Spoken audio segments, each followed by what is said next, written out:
3주간 설교 제목 기억나시나요? 조금씩 달랐지만 처음의 시작은 어떻게 했죠? 너 어떻게 살래? 네, 너 어떻게 살래라는 제목으로 우리가 3주 동안 함께 하나님 말씀 들었습니다. 제일 먼저 우리는 언제나 하나님을 찬양하고 하나님을 내 주인으로 모시고 살아야 한다라고 살펴보았습니다. 그리고 우리 조충현 전사님을 통해서는 억울함 속에서도 하나님 찾기, 억울함 속에서도 하나님 찾으며 살아가기라는 말씀을 들었죠. 그리고 우리 지난주에는 장수림 전사님을 통해서 하나님의 성전으로 구별된 삶을 살아야 한다라고 살펴보았습니다. 제가 지난주 3P 기도회 때도 잠깐 언급은 했지만 사실 모든 설교 말씀은 궁극적으로는 너 어떻게 살래에 대한 말씀입니다. 왜냐하면 우리가 하나님의 말씀을 들으면서 결국 우리가 어떻게 살아야 하는지 다짐하고 또 은혜 받고 또 그렇게 살기로 소원하는 그런 시간이 바로 말씀 듣는 시간이기 때문입니다. 그렇기 때문에 오늘 설교 제목에는 비록 너 어떻게 살래가 빠져 있지만 말씀 들으시면서 그래서 너 어떻게 살래? 라는 하나님의 말씀을 음성을 들으면서 또 고민하는 저와 여러분 되시기를 간절히 소망합니다. 오늘 말씀은 우리가 잘 아는 말씀이죠. 애굽에서 탈출하게 된 이스라엘 백성들에 대한 말씀입니다. 우리는 이스라엘 백성들을 흔히 언약의 백성, 하나님의 백성이라고 부르는데 과연 그들이 그런 삶을 살았는지에 대해서는 의문을 가질 수밖에 없습니다. 왜냐하면 하나님께서는 늘 신실하셨는데 이스라엘 백성들은 신실하지 못했기 때문입니다. 이스라엘 백성들은 약 430년 동안 애굽에서 살았습니다. 편하게 산 것이 아니라 노예로 살았습니다. 애굽에서 가장 하기 힘들고 싫어하고 또 고달픈 일들을 해야만 했습니다. 벽돌을 구워야 했고요. 또 도시를 건축해야만 했습니다. 지금이야 공장에서 우리가 기계로 쉽게 벽돌을 찍어낼 수가 있죠. 근데 그 당시만 해도 벽돌을 만드는 일은 그렇게 쉬운 일이 결코 쉬운 일이 아니었습니다. 제가 이 벽돌을 어떻게 만드는지 당시 만드는지 본 적은 없지만 이 연구하신 분들 자료를 봤는데요. 일단 이스라엘 백성들은 지푸라기, 짚을 잘게 잘라야 했답니다. 그리고 나일강에 가서 진흙과 물을 가지고 와서 섞어서 이 벽돌의 모양의 틀에 혹은 손으로 빚어서 햇볕에 말리는 거죠. 그리고 다 마른 후에는 그것들을 차로 옮기는 게 아니라 직접 옮겨야죠. 건물 짓는 곳으로 운반하는 일을 해야만 했습니다. 당시에는 집만이 아니라 성벽도 그렇고 심지어 우리가 잘 알고 있는 피라밋도 벽돌로 만들어져 있기 때문에 이 이스라엘 백성들이 만들어야 했던 벽돌 수는 아마 수백만 장, 수천만 장 그 이상이었을지도 모릅니다. 너무나도 힘들고 고달팠던 이 이스라엘 백성들 어떻게 했을까요? 결국 하나님께 부르짖습니다. 하나님 저희를 살려주십시오. 구원해 주십시오. 신실하신 우리 하나님은 이들의 신음소리를 들으셨습니다. 그래서 모세를 보내셨고 이스라엘 백성들을 위해서 10가지 재앙을 애굽 땅에 내리셨습니다. 참 특이하고도 또 재미있는 점은 이 10가지 재앙이 하나님께서 그냥 아무렇게나 아무 순서대로 그냥 보내신 재앙이 결코 아니다라는 사실입니다. 이는 바로 애굽 사람들이 믿는 우리에게 따지면 우상이죠. 그 우상을 섬기는 그 애굽 신들에 대한 하나님의 직접적인 영적인 공격이었다라는 사실입니다. 그래서 그 모든 신들, 애굽 사람들이 신들을 많이 섬기지만 그 모든 신들 중에 신은 바로 우리 여호와 하나님이시다라는 것을 보여주는 그런 재앙들이었습니다. 그 10가지 재앙을 제가 짧게 소개해드리겠습니다. 첫 번째 재앙이 뭐였죠? 나일강이 피가 되게 하는 재앙입니다. 당시 나일강은 애굽 사람들에게 있어서 최대 축복의 근원이었고요. 또 신적인 존재로 숭배까지 받게 했던 그런 곳이었습니다. 근데 그런 곳이 하루아침에 갑자기 피로 변했다는 것은 하나님이 자연 만물, 모든 만물을 주관하시는 분이시다라는 것을 보여준 것이죠. 두 번째 재앙은 개구리 재앙입니다. 개구리 좋아하는 분들 별로 없으시죠? 근데 이 개구리가 집 밖에만 있는 게 아니라 개울가만 있는 게 아니라 온 나라에 들끓었습니다. 심지어는 집 안에도 들어와서 침대 옆에서 일어나 보면 같이 자고 있고 또 화장실 가도 있고 심지어 음식 먹다가도 개구리가 튀어나오고 상상만 해도 싫으시죠? 네. 근데 이 개구리는 당시 애굽에서 생산 그리고 풍요를 관장하는 신으로 받들어질 만큼 귀한 존재였습니다. 그런데 이 귀한 존재가 하루아침에 하나님께서는 고통의 대상으로 바꾸어 주셨죠. 세 번째 재앙은 티끌이 이가 되게 하는 재앙입니다. 쉽게 말해서 눈에 보이지 않는 땅의 모든 먼지들, 그 먼지들이 이로 변해서 사람들을 공격하기 시작하는 거죠. 상상이 안 가죠. 그리고 네 번째 재앙은 파리 재앙입니다.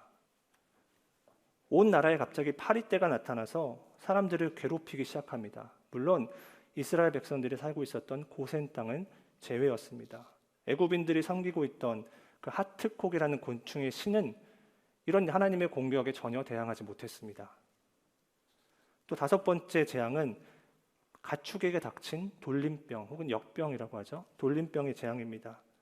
지금까지 재앙은 주로 사람과 짐승에게 아주 조금은 아니고 조금 많이 고통을 주는 그런 재앙이었다면 이제부터의 재앙은 생명과 직결되는 그런 재앙입니다. 특히 재앙은 애굽 사람들의 모든 가축을 죽게 하면서 재산에 큰 타격을 입힙니다. 그리고 더 나아가 이 가축들을 우상으로 섬기는 이 애굽 종교에 대한 심판이기도 합니다. 여섯 번째 재앙, 악성 종기에 대한 재앙입니다. 사람들 온 몸에 뭐가 하나만 나도 간지러운데 그런 게 온몸에 나기 시작합니다. 악성 종기죠. 모든 애굽 사람들이 큰 고통을 받게 되었습니다. 그들이 섬기던 의술의 신이 있었어요. 이모텝이라고 아마 미라에 나왔던 그 신 같아요. 그 신은 이 하나님의 공격 아래 아무런 힘도 발휘하지 못했습니다. 일곱 번째 재앙은 우박 재앙입니다. 애굽 사람들에게 큰 우박이 내려서 모든 채소와 또 모든 곡식과 나무가 상했습니다. 물론 이스라엘 백성들이 살고 있었던 고센 땅에는 전혀 피해가 없었습니다. 또 여덟 번째 재앙은 메뚜기 재앙. 이 메뚜기들은 때로 와서 온 나라를 뒤덮으면서 우박에서 살아남은 채소들과 곡식들 그런 것들 모두 다 갉아먹어 버렸습니다. 아홉 번째 재앙은 흑암의 재앙입니다. 무려 3일 동안 애굽에 빛이 없었습니다. 그런데 신기하게도 이스라엘 백성들이 살고 있었던 곳은 예외였습니다. 그곳엔 빛이 있었어요. 그래서 그들이 최고의 신으로 섬기던 태양신 들어보셨죠? 라. 그 라라는 태양신도 하나님 앞에서는 아무것도 아니다 라는 것을 직접 보여주셨습니다. 그리고 마지막 재앙이 우리에게 있어서 하이라이트죠. 장자가 죽는 재앙입니다. 이 재앙은 당시 살아있는 신으로 여겼던 그 바로에 대한 직접적인 공격입니다. 왜냐하면 바로 그 애굽인들이 신으로 섬기고 있던 그 바로의 큰아들마저도 죽게 되면서 이 바로의 신적인 그런 신성에 큰 타격을 주게 된 것입니다. 이 재앙 이후에 결국 바로는 백기투항해서 이스라엘 백성들을 떠나도 좋다라고 허락을 해 주었습니다. 이 10가지 재앙, 우리에게 있어서는 그저 책으로만 읽을 뿐이지만 당했던 그 사람들, 애굽인들에게는 얼마나 큰 고통으로 다가왔을까요? 그때까지만 해도 하나님은 고작 히브리 노예 사람들이 믿는 노예의 신으로밖에 여겨지지 않았습니다. 그런데 10가지 재앙으로 인해서 이 여호와 하나님의 이름을 천하에 떨치게 되었습니다. 그런데 우리 하나님은 이런 초자연적인 능력으로 이스라엘 백성들을 밖으로 나오게 하는 것에서 끝내지 않으셨습니다. 이 애굽을 떠날 때 빈손으로 떠나게 하지 않으셨습니다. 애굽 사람들에게 금과 은과 그리고 의복을 구하는 대로 다 요청해서 받을 수 있게 해 주었습니다. 오랜 시간 동안 착취당했던 그 노예 생활에 대한 아마 보상이었겠죠. 또 하나님께서는 그들 먼저 가시면서 낮에는 구름 기둥, 밤에는 불 기둥으로 그들을 인도해 주셨습니다. 자, 이쯤 되면 이스라엘 백성들은 감사를 드리는 게 맞겠죠. 평생 매 순간순간마다 하나님께 감사를 드리는 것이 맞습니다.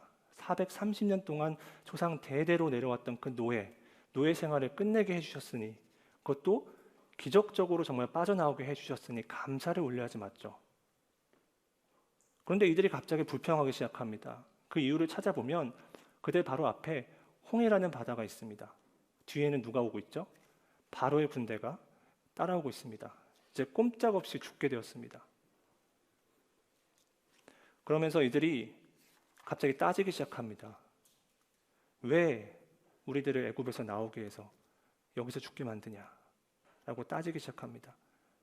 하나님 입장에선 참 어이가 없으시죠. 나오게 해달라고 할 때는 언제고 이제 와서 불평하면 나보고 어떡하라고. 그렇지만 하나님은 계속해서 신실하셨습니다. 홍해를 마르게 하셔서 그 마른 땅으로 건너가게 하셨죠. 그리고 뒤따르던 바로의 군대는 모두 물에 빠져 죽게 하셨습니다. 이스라엘 백성은 이제야 그 하나님께서 행하신 큰 능력을 보고 하나님을 경외하고 찬양하기 시작했습니다. 그 누구도 상상할 수 없는 일을 행하신 우리 하나님께 감사와 찬송을 올려드린 것입니다. 그런데 문제는 바로 이때 시작이 되었습니다. 그들이 홍해를 건넌 지 불과 3일 만에 그들의 태도가 180도 바뀌었습니다. 3일 전만 하더라도 하나님을 경외하며 찬양하던 이들이 다시 한번 하나님께 불평하고 불만을 터뜨리기 시작합니다. 그 이유가 무엇이었을까요? 바로 물입니다. 물 좀 마시겠습니다. 네, 맛있네요. 이 물 때문에 이 백성들의 불만이 커지기 시작한 겁니다. 이들이 타는 듯한 광야를, 사막을 3일 정도 물 없이 가게 되자 그 스트레스가 극에 달했던 거죠. 그 혹시 사람의 생존에 있어서 꼭 필요한 333 법칙이라고 혹시 들어보셨나요? 사람이 사는 데 있어서 우리 몸의 위험을 가지고 있는 시간을 표현한 법칙인데요. 먼저 첫 번째 3은 사람은 산소 없이 3분을 버티기 힘들다고 합니다. 물론 훈련을 받은 사람은 5분 이상 버티기도 하는데 일반적인 사람들은 3분 이상을 산소 없이 버틸 수가 없다고 합니다. 그 다음번 3은 음식 없이 3주를 버티기 힘들다고 합니다. 물론 극한의 상황에서 그 이상 버틴 사람들도 있기는 하지만 대부분의 경우 3주 이상 음식을 먹지 못하면 신체에 큰 이상이 생겨서 생명이 위험해집니다. 그리고 마지막으로 사람은 물 없이 3일 이상을 살아갈 수가 없다고 합니다. 잘 알고 계시지만 우리 몸의 몇 프로가 수분이죠? 70%가 수분으로 알려져 있습니다. 만약에 우리 몸 안에 그 수분이 1에서 2%만 떨어져도 우리는 갈증을 느낍니다. 제가 의사는 아니지만 기사에서 보면 그래요. 그리고 10%가 손실이 되면 탈수증을 일으킨답니다. 그리고 20%가 없어지면 결국 사망에 이른다고 합니다. 저는 신학교에 들어가기 전에 월드비전이라는 국제구호단체에서 한 4년 동안 일한 적이 있습니다. 제가 초기에 담당했던 업무는 그 후원받는 아이들을 관리하는 현지 직원, 사업장하고 연락해서 현장을 모니터링하는 그런 역할이었습니다. 후원받는 아이들이 잘 지내고 있는지, 필요한 것은 없는지, 부족한 것은 없는지, 또 우리가 진행하는 사업들은 잘 되고 있는지를 모니터링하는 그런 업무를 맡았는데요. 그래서 때로는 아이들을 직접 확인하기 위해서 아프리카나 아시아 국가에 출장을 다녀오기도 했습니다. 한 번은 제가 아프리카 우간다라는 국가에 간 적이 있는데요.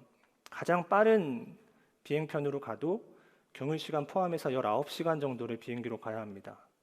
그리고 수도에 내려서 가까운 게 아니라 한 8시간 정도 사륜구동 차를 타고 가야 합니다. 오지 중에 오지죠. 가끔 TV를 보시면 목음방송 나오잖아요. 그런 곳에 가셨다고 보시면 됩니다. 이 월드비전은 아이들을 위해 세워진 기관이지만 직원들에게도 그 직원들의 안전도 중요하게 생각을 합니다. 그래서 저는 나름 괜찮은 숙소에 머물렀습니다. 나름 괜찮다 함은 막 5성급 이런 호텔이 아니라 그 안에서 그나마 안전한 숙소입니다. 안전한 숙소이라고 해서 또 모든 것이 다 갖춰진 건 아니고요. 다행히 제가 머문 곳은 물도 제법 나왔고 그리고 전기도 있던 그런 곳이었습니다. 그런데 하루는 제가 하루 업무를 마치고 숙소로 복귀를 했는데 정전이 되어 있는 거예요. 전기가 없으니까 하루 종일 물펌프가 작동하지 않아서 호텔 안에 물이 하나도 없습니다. 생수도 없고요. 혹시라도 근처에 있는 다른 좀 더 좋은 호텔에는 있을까 해서 가봤는데 거기도 없었습니다. 현지 직원과 함께 길을 나섰는데 그때가 이미 해가 져 있는 상태에서 깜깜한 상태였죠. 어둠을 만질 수 있다라는 것 혹시 들어보셨죠? 제가 그때 느꼈습니다. 아, 어둠을 만질 수 있을 것 같아. 너무 깜깜해서. 그리고 또 제가 아프리카 분들을 비하하려는 의도는 전혀 없지만 가뜩이나 캄캄한 밤에 불도 없고 또 그분들 피부색이 다 검은색이니까 바로 옆에서 저랑 대화를 나누고 있는 현지 직원도 얼굴이 보이지 않는 거예요. 또 겨우 찾아간 근처에 있는 호텔도 사정은 비슷했습니다. 그래서 그날 밤엔 제가 씻지도 못하고 물도 제대로 마시지 못한 채 긴 밤을 보내야 했던 기억이 납니다. 저는 3일도 아니었고요. 고작 하룻밤 물이 없었는데 이렇게 고생을 했습니다. 그런데 이스라엘 백성들은 3일 동안이나 그 뜨거운 사막에서 지내야 했으니 그 스트레스와 고통을 아마 차마 표현하기 어려웠을 것입니다. 더군다나 오늘 말씀에 등장하는 이 마라라는 곳에 도착을 했는데 물이 있는 거예요. 너무 반가운 마음에 물을 마셨는데 그 물이 써서 마시지 못하는 물입니다. 얼마나 더 실망이 컸을까요? 열받는 거죠. 화가 나는 거죠. 사실 홍해로부터 이 마라라는 거리는 한 53km 정도밖에 떨어져 있지 않습니다.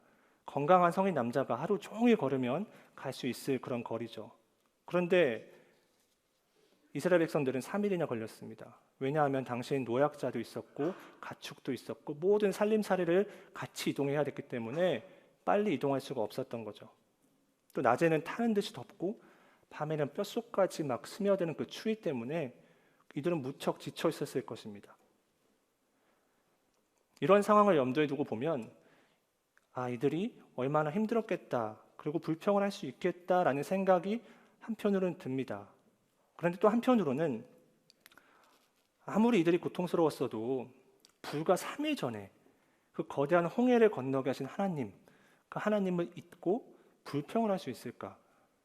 또 얼마나 힘이 들면, 혹은 아무리 힘이 들어도 그 아까 좀 전에 말씀드린 10가지 초자연적인 재앙을 애굽에 내리셔서 자신들을 구원해 주신 하나님을 잊고 불평할 수 있을까라는 마음이 들기도 합니다. 그래서 제3자의 입장에서 보면 이 이집트 사람들의, 애굽 사람, 이스라엘 백성들의 상황이 조금 재미도 있기도 합니다. 불과 3일 전에 그들은 홍해라는 커다란 물 때문에 고생을 했습니다. 물이 너무 많아서 앞으로 갈 수가 없었죠.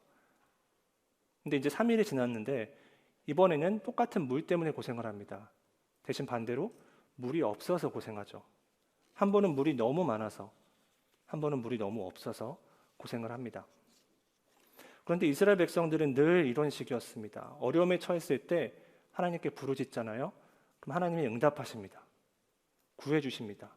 그럼 하나님의 그 인도하심을 체험하고 백성들은 또 감사와 찬송을 올려드립니다. 하지만 또 불과 며칠 후 힘들어지면 또다시 불평하고 불만을 표현합니다. 이들의 이런 모습은 그들의 역사 속에서 계속해서 반복이 됩니다. 그래서 제3자 입장에서 이런 모습을 보면 한편으로는 재밌지만 한편으로는 이해할 수도 없고 답답하기도 합니다. 그냥 하나님만 따라가면 되는데, 하나님이 직접 구름기둥으로 인도해 주시고 불기둥으로 인도해 주신 하나님을 따라만 가면 되는데 뭐가 그렇게 문제지? 왜 믿음이 없지? 연약하지? 라는 생각이 들기도 합니다. 그런데 조금만 더 깊이 생각해 보면 우리 인생이 참 이스라엘 백성들과 비슷한 것 같아요. 때로는 하나님과의 관계가 너무 좋아요. 영적으로 충만해요. 그래서 은혜를 경험할 때가 분명히 있죠. 찬양을 통해서든 말씀을 통해서든. 하나님께서 홍해를 건너게 하신 것처럼 나를 인도하시는구나라고 느낄 때가 분명히 있어요. 그런데 때로는 반대의 경험도 합니다. 하나님께 받은 은혜가 계속 이어지는 것이 아니라 갑자기 뚝 끊기는 느낌. 그리고 어느 순간 보면 나는 시험에 빠져 있고 유혹에 빠져 있습니다. 넘어져 있습니다. 당장 오늘 주일만 해도 우리가 말씀을 통해서, 찬양을 통해서, 기도를 통해서 큰 은혜를 받았어요. 근데 저 문 열고 나가는 순간 갑자기 옆에 있는 사람들 부딪히거나 뭔가 이렇게 안 좋은 일이 생기면 그 은혜를 다 잊어버립니다. 하나님과의 관계가 좋을 때는 정말 모든 것을 할 수 있을 것 같은데 때로는 내 주변에 아무도 없고 나만 혼자 외톨이처럼 느껴질 때도 있습니다. 너무 비참한 마음이죠. 그런데 우리가 기억해야 할 것은 바로 이때가 하나님의 은혜와 또 하나님의 인도하심을 가장 잘 느낄 수 있을 때다라는 것입니다. 모든 것이 갖춰져 있고 나 스스로 다 할 수 있을 것만 마음이 들 때는 절대로 경험할 수 없는 그 하나님의 신실하신 인도하심을 이 광야와 같은 곳에서 더욱 친밀하게 느낄 수 있다라는 사실입니다. 이스라엘 백성들처럼 우리 삶에도 어려움과 고통이 찾아옵니다. 지금이 바로 그런 시간일 수도 있어요. 하지만 우리는 적어도 이 이스라엘 백성처럼 불평은 안 했으면 좋겠습니다. 불평하고 원망하는 대신에 하나님의 인도하심, 그리고 하나님의 방법, 하나님의 그 인도하심을 구하며 살아갔으면 좋겠습니다. 왜냐하면 우리 인간에게는 전혀 답이 없어요. 눈에 보이지도 않아요. 그런데 하나님께서는 정말 뜻하지 않은 방법으로 우리의 길을 열어주시고 우리의 문제를 해결해 주시기 때문입니다. 바로 오늘 모세에게 주신 하나님의 해결 방법이 그러했습니다. 신실하신 하나님께서는 물을 달라고 막 불평하면서 물을 달라고 계속해서 요구하는 그 백성들의 요구에 바로 응답해 주셨습니다. 하나님이 보여주신 한 나무를 그 샘물에 집어넣자 그 물이 달아져서 사람들이 마실 수 있는 물이 된 것이죠. 우리도 똑같이 하나님을 신뢰하고 하나님만 따라간다면 우리가 아무리 힘들고 어렵고 고통스럽다 하더라도 하나님께서는 우리에게 한 나무를 보내주실 거예요. 그리고 우리 그 문제에 딱 알맞는 나무를 보내주실 것입니다. 그리고 더 중요한 것은 생각해 보면 하나님께서는 이미 우리 인생의 쓴물을 단물로 바꿔주신, 단숨에 바꿔주신 그런 나무를 우리에게 이미 허락하셨어요. 어떤 나무일까요? 예수 그리스도의 십자가죠. 예수 그리스도의 십자가를 통해서 우리 인생은 이미 쓴물에서 단물로 바뀌었습니다. 우리 말씀에서 이스라엘 백성들이 3일 만에 겨우 찾은 물이 쓴물이었던 것처럼 우리 인생에도 이런 쓴물이 너무나도 많이 있습니다. 우리 인생에서 피할 수 없는 온갖 슬픔, 근심, 고통은 우리 인생을 정말 괴롭게 하는 그런 쓴물입니다. 그래서 불교에서는 이들을 108번뇌라고 부르더라고요. 그러면서 사람은 이 번뇌에서 절대로 벗어날 수가 없다라고 말을 합니다. 하지만 이는 하나님을 모르는 사람들이 하는 말입니다. 하나님 없이 살아간다면 우리 모두는 인생의 쓴물 때문에 이 사람들 말처럼 매일매일이 고난이고 또 고통 속에 살아갈 수밖에 없을 것입니다. 하지만 우리가 누구죠? 하나님을 아는 사람들입니다. 하나님의 은혜를 경험한 사람들입니다. 또 하나님을 믿는 사람들입니다. 신실하신 하나님을 믿고 하나님께 순종하는 믿음의 사람들입니다. 그렇게 우리의 인생은 다릅니다. 아니, 달라야만 합니다. 왜냐하면 예수 그리스도께서 이미 십자가에서 우리의 모든 인생의 쓴물을 다 단물로 바꾸어 주셨기 때문입니다. 만약에 내가 지금 예수님을 믿고 있으면서도 힘들고 어렵다고 불평만 하고 있다면 나의 믿음을 돌아보아야 합니다.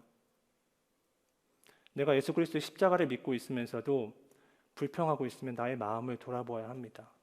그리고 쓴물이 단물이 되게 하시는 우리 하나님을 바라보아야 할 것입니다. 철학자 니체라는 분이 있습니다. 이분은 사람이 망각의 동물이라고 말을 했습니다. 고통스럽고 끔찍했던 그 기억들을 우리가 스스로 밀어내어서 우리 안에 정신적인 질서 그리고 안정을 되찾게 하기 때문입니다. 맞는 말인 것 같아요. 만약에 우리 안에 일어난 그 많은 끔찍했던 고통스러운 기억들을 우리가 다 기억하고 있으면 우리 삶은 얼마나 괴로울까요? 하지만 동시에 우린 절대로 망각해서는 안 될 것이 있습니다. 아무리 힘들고 어려워도 우리가 절대로 잊어서는 안 될 것들이 있습니다. 바로 하나님이 우리에게 얼마나 신실하신 분이신지, 또 나의 인생 속에서 얼마나 큰 은혜를 베푸셨는지를 잊어버리면 안 됩니다.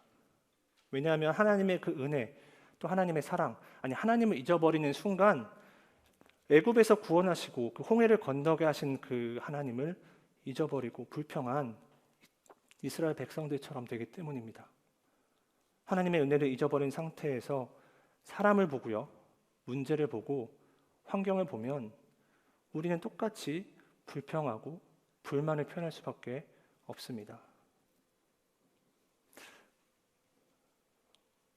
이 시간 잠깐 저의 부끄러운 고백을 하려고 합니다.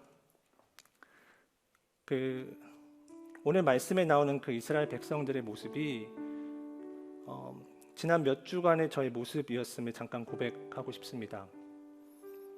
제가 섬기는 우리 비전 목자들과는 목자 모임 때 잠깐 나누었는데요.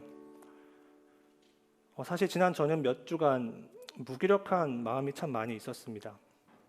해야 할 일은 참 많은데 사무실에서 그냥 멍하니 앉아만 있을 때도 있었고, 그럼에도 불구하고 주어진 많은 일들 때문에 어쩔 수 없이 해야 했던 경우도 참 많았습니다.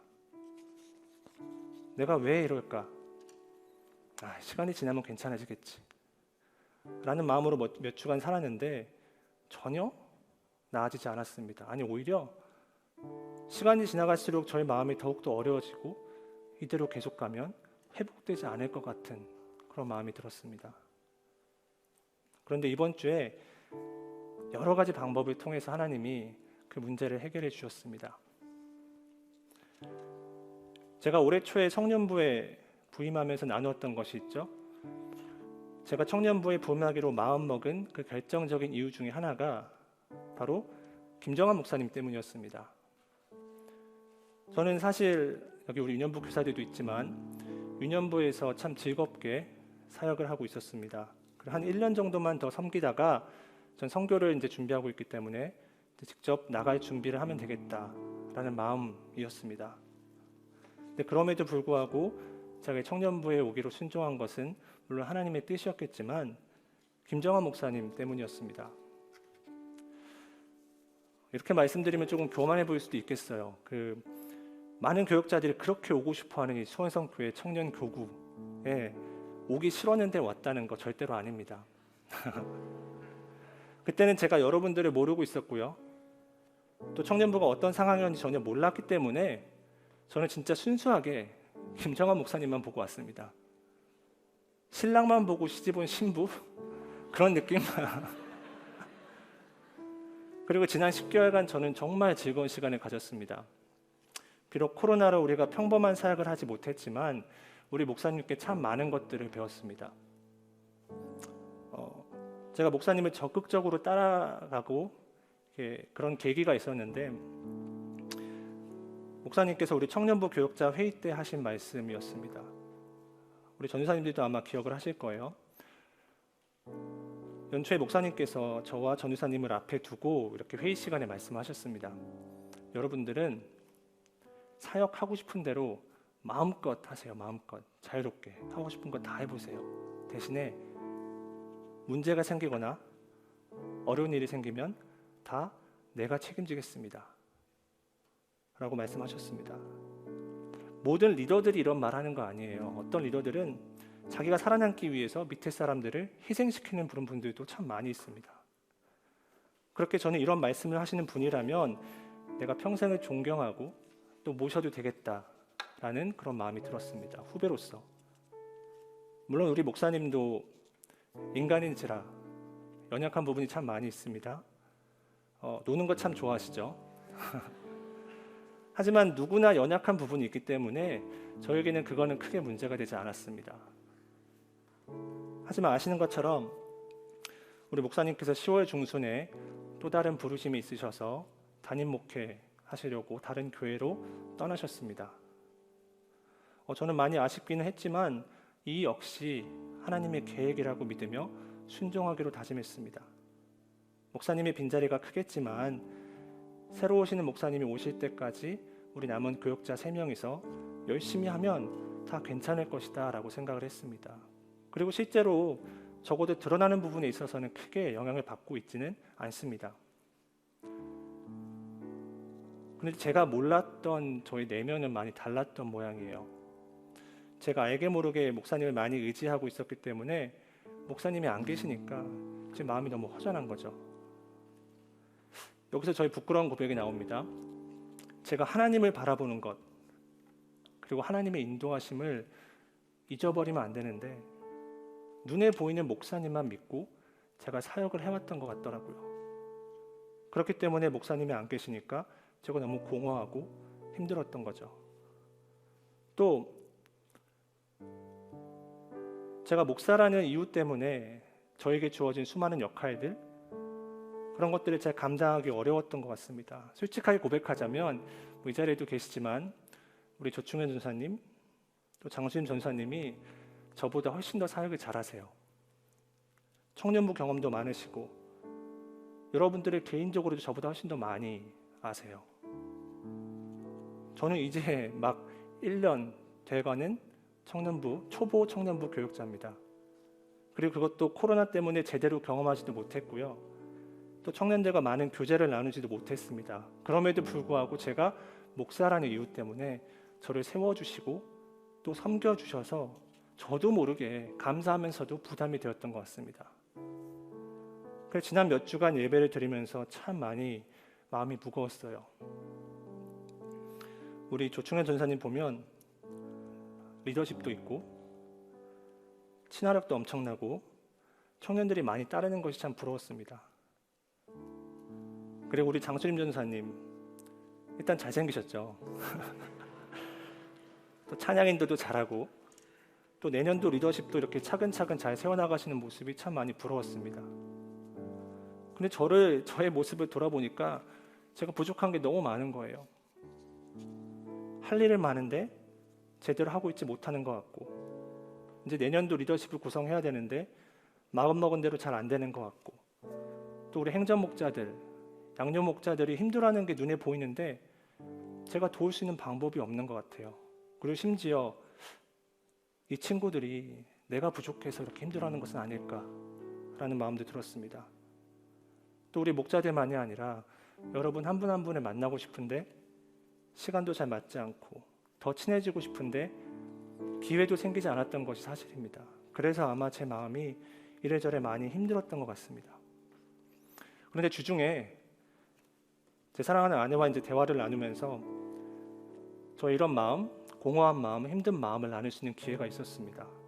아내는 저의 이런 마음에 공감해 주면서 제가 미처 보지 못했던 것들을 알게 해 주었습니다. 저는 사실 원래 사람을 잘 의지하거나 기대는 편이 아닙니다. 누군가 와서 저에게 의지하고 저에게 기대는 건 익숙한데 그 반대 상황은 참 많이 어색하고 불편합니다. 그런데 아내는 제가 우리 목사님을 유난히 많이 의지하고 또 기대는 모습이 좋으면서도 낯설었다고 하더라고요. 저와 10년 살면서 저의 그런 모습을 한 번도 본 적이 없었기 때문입니다. 그러면서 저에게 이런 말을 해줬습니다. 지금은 사람이 아니라 하나님께 더 집중할 시간이다. 이 아내와 대화를 나누면서 제가 가장 부족했던 것이 바로 그것임을 제가 깨달았습니다. 하나님을 바라보아야 되고 또 하나님을 기억해야 되는데 사람을 바라보고 있었더라고요. 제가 나를 가장 선한 길로 인도하신 하나님만 믿고 따라야 되는데 하나님은 뒤에 둔 채 눈앞에 보이는 제가 사랑하는 그 목사님만을 바라보고 있었던 거죠.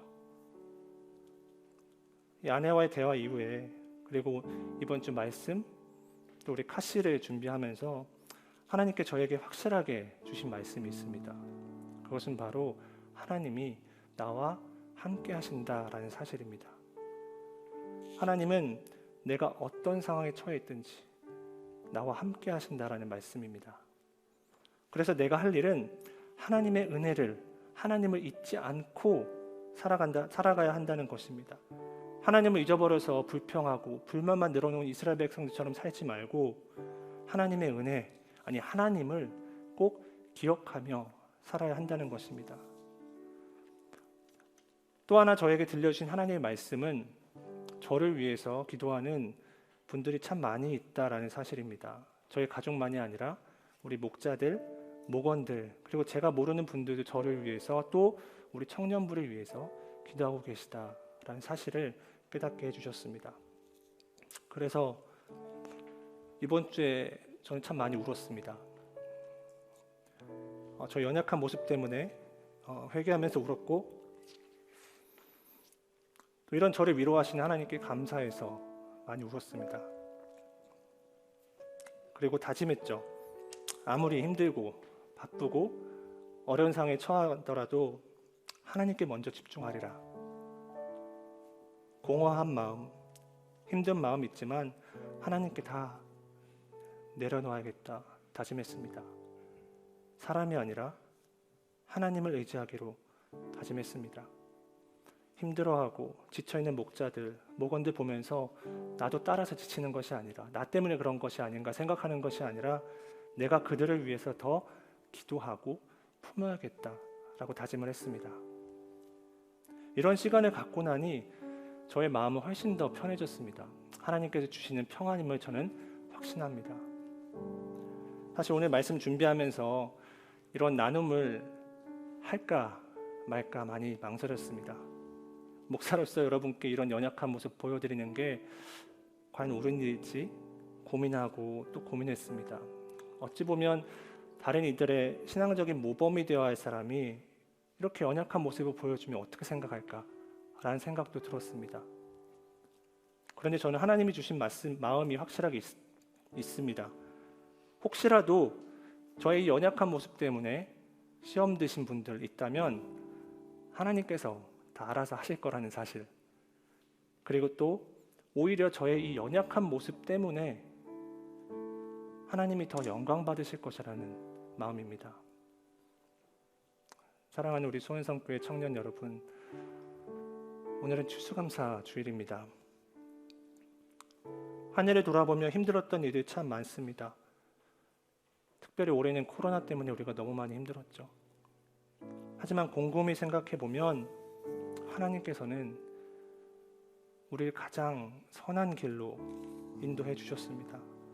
오늘 말씀 27절 보시면 하나님께서는 불평하고 힘들어하는 이스라엘 백성들을 위해서 엘림이라는 오아시스를 선물로 주셨습니다. 그리고 그곳에서 평안하게 쉴 수 있도록 하셨습니다. 저는 하나님께서 우리에게도 동일하게 가장 선한 길로 인도하실 것이라 믿습니다. 우리 인생을 살아가면서 분명히 쓴물을 많이 마실 때가 분명히 있습니다. 그 물이 쓰다는 것, 그 누구도 부정할 수 없죠. 하지만 우리는 결코 잊어서는 안 됩니다.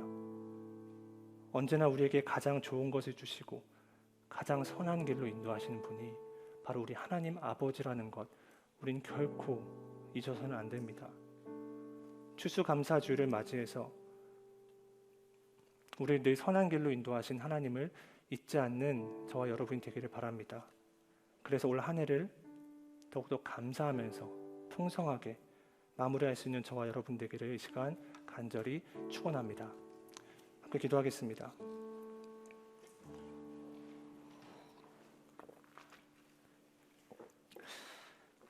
살아계신 하나님 아버지, 참 감사를 드립니다. 우리가 인생을 살다 보면 여러 가지 쓴물을 마실 때가 있습니다. 이런 시간이 우리에게 쉽지 않고 또 어렵고 고통스러운 시간임을 하나님께 고백합니다. 때로는 왜 나에게 이런 시련이 찾아왔는지 하나님께 부르짖을 때도 분명히 있습니다. 하지만 그 어려운 시간을 지나고 보면 하나님께서 언제나 늘 저희와 함께 해주셨고 가장 선한 길로 인도하심을 인하여 감사를 드립니다. 힘들고 어렵고 고통스러운 시간을 보낼 때 우리가 좌절하거나 쓰러져 넘어지는 것이 아니라 오히려 이 어려운 시간에도 저희와 함께 하시는 우리 하나님을 믿고 의지하며 이 어려운 시간 이길 수 있는 우리 모두가 되게 하여 주시옵소서.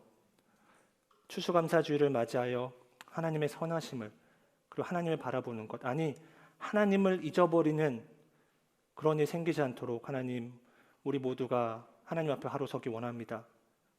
그래야 우리에게 가장 좋은 것을 허락하신 하나님을 믿고 끝까지 승리하며 살아가는 우리 모두 되게 하여 주시옵소서. 감사드리며 예수님의 이름으로 기도합니다. 아멘.